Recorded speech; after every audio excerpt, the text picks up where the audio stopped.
And just like that, we've entered a new format. What's up, guys? Welcome back to the channel, and welcome if you're new here. I'm Don, and today we'll be looking at the Genesys format. Unlike the advanced format, which is the format that we're currently playing, the Genesys format doesn't have any links nor pendulum monsters. It also doesn't have a ban list, and that's simply because it makes use of a point-based system where every card has a value of 0 to 100 points. Usually the power cards have a larger point value than the weaker cards or non-meta cards. So you'd have like decks that entirely is comprised of 0 point cards like Nekroz, Sisters, or whatever it may be. And then you'll have like the power cards like the hand traps or even the ban cards in the advanced format having higher point values. So let's say Protoss has a point value of 100, and how it works is that if you're playing a card that has 100 points, you can't really play any other cards that has points. If you're playing a card that has 50 points, then you have 50 points left to spend. That's the simplest way for you to put it. So what I think this is promoting is more creative deck building. So now you'd have to think about the cards that you're adding into your deck, and if you can add that into your deck, and is it wise to just throw random hand traps into the deck, because now you have to think about the points that is being taken up when you add those cards.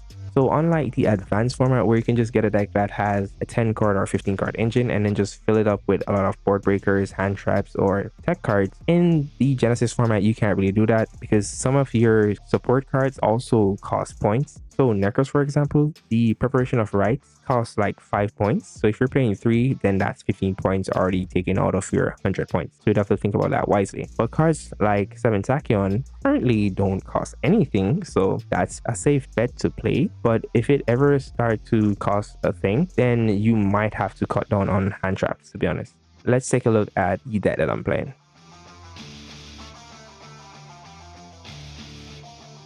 So if you've guessed that I might be playing Nekroz, then you might have guessed right. Like, what else would I be playing? I do have in mind to play Sister because it's really cool. I always wanted to play that deck, but I didn't get a chance to. So we're playing Nekroz, and that's mainly because the entire Nekroz archetype are all 0 points. And why I'm not playing Pure is because the Shark cards are also 0 points. The only other card in my deck, aside from the hand traps and consistency cards that have point value, is the Dogaris and the High Wave King Caesar. So my point spread is pretty much out there. You see that I'm playing like 3 Prep, 2 4, 2 Ash, 2 Chalice. You can argue that seeing that 7 Tachyon doesn't have any points, I could be playing like 3 7 Tachyon, 2 Prep to save on points. But Prep doesn't only add the ritual monsters, they can add back the ritual spells from the grave as well. Not to mention I don't have any Theon targets that can add a Brionac.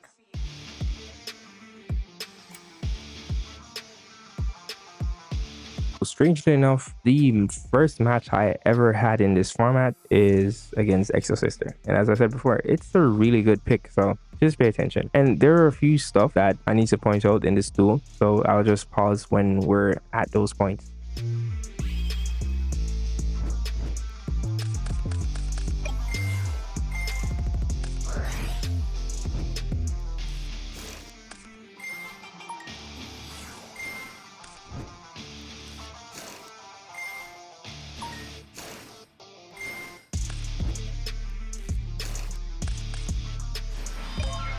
This will be majority of your end boards. But seeing that you already opened an Ellis, what you could have done was, instead of using the Martha to make Michaelis, you could have summoned the Ellis from the hand and used those 2 cards to make the Michaelis, add the trap, and then you'd end on the Magnifica along with a Martha. And that's mainly because you have a DD Crow in hand. So the DD Crow, it's in itself can trigger your Martha by banishing any card from your opponent's grave. But let's say you're playing against a deck that uses a lot of like graveyard effects. You can easily just banish a random card, trigger Martha to summon the Sister girl that says once it's summoned using an Sister monster, you can activate its effect on summon, and for the rest of the turn, neither player can activate cards or effects in the grave. So that's already like a strong enough floodgates on its own. That's really what I had an issue with this, seeing that I saw his hand. But first thing we're going to do is just enter the main, chalice this guy because I can't afford to get banished. But I can, but it's really annoying. So yeah, we'll just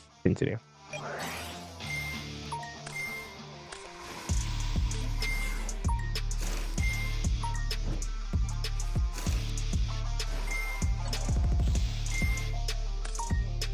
So the thing about it is I really wanted him to banish one of my Nekroz monsters, because if one of my Nekroz monsters are banished, I can always tribute the Dance Princess with the red bear that I'm going to add, and then it's going to add back that banished Nekroz monster. But seeing that he didn't use that, I had to bait out the effect some way. So I went into the Photon Dragon, because I don't really need the Photon Dragon now, because I already opened the Big Jaws, already have Crystal Shark, and I activated a spell for the turn already. So everything in my hand is pretty much live, even this card right here.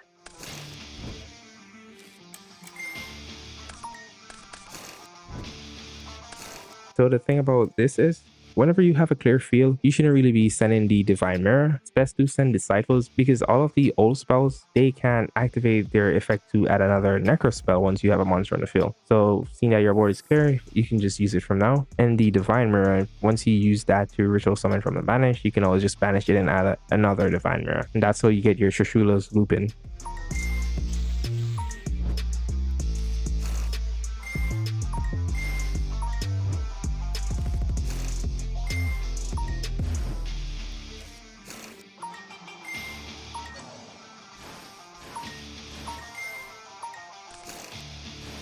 Alright, so this would have been over already if he had used the trap to just banish the Nash Knight from right there, because I wouldn't have a Water Xyz on the field to be able to summon the Hydro Jet, so I wouldn't be able to make the Spider Shark.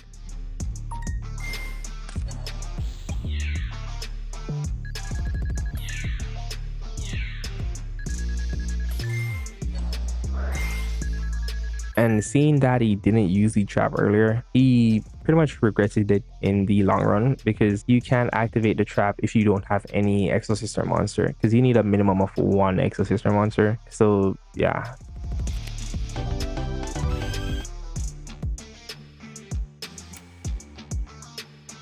If you made this far into the video, you can leave a like, that'll be appreciated. And if you want to see more videos from me, you can check out my channel. Then if you want to see more videos from me in the future, you can subscribe to the channel. With that, let's get back into the video. So this will be the game 2.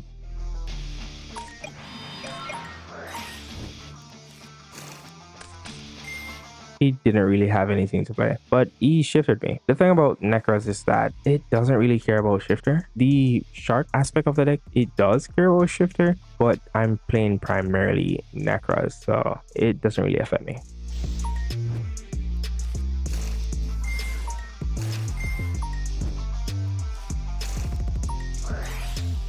And another thing, the fact that he shifted me means that he now have a card in the hand, one on the field, and one in the graveyard. So now I can just use the cycles to Shishula. So I just went directly into Shishula instead of doing something like a red bear, which would have been a really good combo if I play the Elder, because once I send the Elder and it's banished, it's going to send another Nekroz card from the deck to the grave, and then the Aven is going to add everything that is pretty much banished.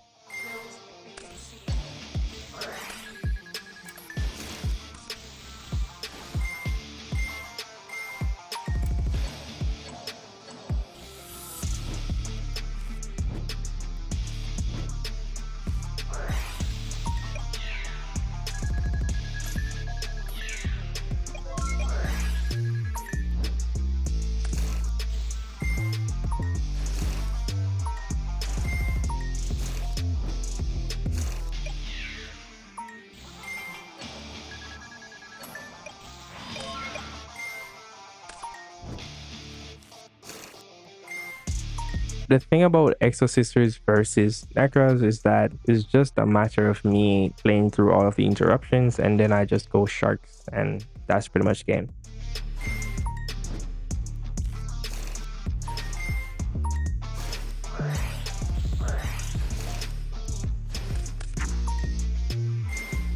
So I just went into a monster that has to be negated, so he has to use the effect of this girl. And as I said before, if he had went into the girl that just nullify all graveyard effects, then I would have been forced to play another way. Yes, I can still go into the shark line, but I would still have to play another way. All right, so the interaction that went on there is I climbed up, I searched the trap so I can go into Crystal Zero. Crystal Zero is going to negate the entire field. Then I can go into the Dark Knight, equip the equip spell. That's going to trigger Dark Knight to attach any one of those monsters. So I just attached the defense position monster because why not?